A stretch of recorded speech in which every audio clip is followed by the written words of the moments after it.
जमात इस्लामी को मीनार पाकिस्तान पर दीनी, दावती और इस्लाहाती इज्तिमा की इजाज़त मिल गई। महकमे दाखिला ने ज़िला इंतज़ामिया की सिफारिश पर दीनी इज्तिमा की इजाज़त दे दी है। मज़ीद जानने के लिए इस हवाले से दानिश मुनीर हमारे साथ हैं। दानिश, आगाह कीजिएगा, कब से कब तक इस इज्तिमा का एहतमाम किया जाएगा और NOC मिल गया है?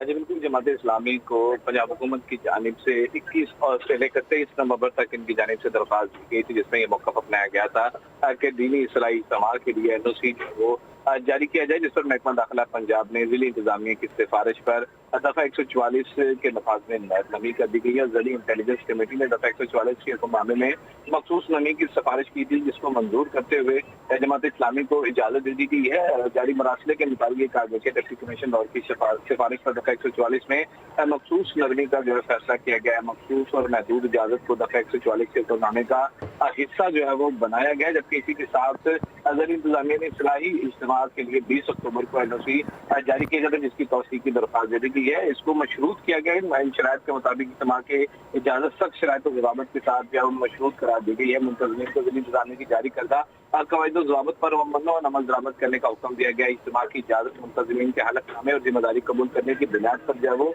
दी गई इंतजाम, स्टेज सिक्योरिटी, खवातीन हज़रात के लिए अलग-अलग इंटरव्यूज़ और हंगामी रास्तों की जो है वो जिम्मेदार होगी। इसी के साथ इंतजामिया हजूम और भगदड़ से बचाव के लिए मुनासिब पार्किंग और रज़ाकारों को भी जो है फराहम करेगी। तमाम सिक्योरिटी जरूरियात स्पेशल ब्रांच के ऑर्डर के मुताबिक जो है वो पूरी की जाएंगी। जबकि किसी के साथ इस्तेमाल के दौरान साउंड सिस्टम सिर्फ ग्राउंड के अंदर और कम वॉल्यूम पर जो है वो इस्तेमाल किया जाएगा। कम उम्र बच्चों को इज्तिमा में लाने की इजाजत अब बिल्कुल नहीं दी जाएगी और किसी दुकानदार को जबरदस्ती कारोबार बंद कराने की भी इजाजत नहीं होगी। किसी किस्म का जलसे या जुलूस सड़कों पर रैली नहीं निकाली जाएगी और अन्य इदारों और अफवाज के खिलाफ कोई तकारीर नहीं की जाएगी। ठीक है दानिश, शुक्रिया, आपने तफसीलन अपडेट किया इस बारे।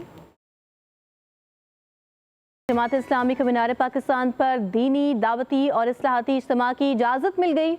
महकमे दाखिला ने ज़िला इंतज़ामिया की सिफारिश पर दीनी इज्तिमा की इजाज़त दे दी है। मज़ीद जानने के लिए इस हवाले से दानिश मुनीर हमारे साथ हैं। दानिश, आगाह कीजिएगा, कब से कब तक इस इज्तिमा का एहतमाम किया जाएगा और NOC मिल गया है? जी बिल्कुल, जमात इस्लामी को पंजाब हुकूमत की जानिब से 21 और से लेकर 23 नवंबर तक इनकी जानिब से दरख्वास्त दी गई थी, जिसमें ये मौक़िफ़ अपनाया गया था कि दीनी इस्लाही इज्तिमा के लिए NOC वो जारी किया जाए, जिस पर महकमा दाखिला पंजाब ने ज़िली इंतज़ामिया की सिफारिश पर दफ़ा 144 के नफाज में नमी कर दी गई है। ज़िली इंटेलिजेंस कमेटी ने दफ़ा 144 के मामले में मखसूस नमी की सिफारिश की थी, जिसको मंजूर करते हुए जमात इस्लामी को इजाज़त दे दी गई है। जारी मरासले के मुताबिक डिप्टी कमीशन दौर की सिफारिश पर दफ़ा 144 में मखसूस नमी का जो है फैसला किया गया है। मखसूस और महदूद इजाज़त को दफ़ा 144 के फरमाने का हिस्सा जो है वो बनाया गया है, जबकि इसी के साथ ज़िली इंतज़ामिया ने इस्लाही इज्तिमा के लिए 20 अक्टूबर को NOC जारी किया जाता है, जिसकी तौसीक की दरख्वास्त दे दी गई है। इसको मशरूत किया गया है। इन शराइत के मुताबिक इज्तिमा के इजाज़त सख्त शराइत और ज़वाबित के साथ जो है मशरूत करार दी गई है। मुंतज़मीन को ज़िली इंतज़ामिया की जारी करदा कवायद और ज़वाबित पर अमल दरामद करने का हुक्म दिया गया है। इज्तिमा की इजाज़त मुंतज़मीन के हलफनामे और जिम्मेदारी कबूल करने की बुनियाद पर जो है वो दी गई इंतजाम, स्टेज सिक्योरिटी, खवातीन हज़रात के लिए अलग-अलग इंटरव्यूज़ और हंगामी रास्तों की जो है वो जिम्मेदार होगी। इसी के साथ इंतजामिया हजूम और भगदड़ से बचाव के लिए मुनासिब पार्किंग और रज़ाकारों को भी जो है फराहम करेगी। तमाम सिक्योरिटी जरूरियात स्पेशल ब्रांच के ऑर्डर के मुताबिक जो है वो पूरी की जाएंगी। जबकि किसी के साथ इस्तेमाल के दौरान साउंड सिस्टम सिर्फ ग्राउंड के अंदर और कम वॉल्यूम पर जो है वो इस्तेमाल किया जाएगा। कम उम्र बच्चों को इज्तिमा में लाने की इजाजत अब बिल्कुल नहीं दी जाएगी और किसी दुकानदार को जबरदस्ती कारोबार बंद कराने की भी इजाजत नहीं होगी। किसी किस्म का जलसे या जुलूस सड़कों पर रैली नहीं निकाली जाएगी और अन्य इदारों और अफवाज के खिलाफ कोई तकारीर नहीं की जाएगी। ठीक है दानिश, शुक्रिया, आपने तफसीलन अपडेट किया इस बारे।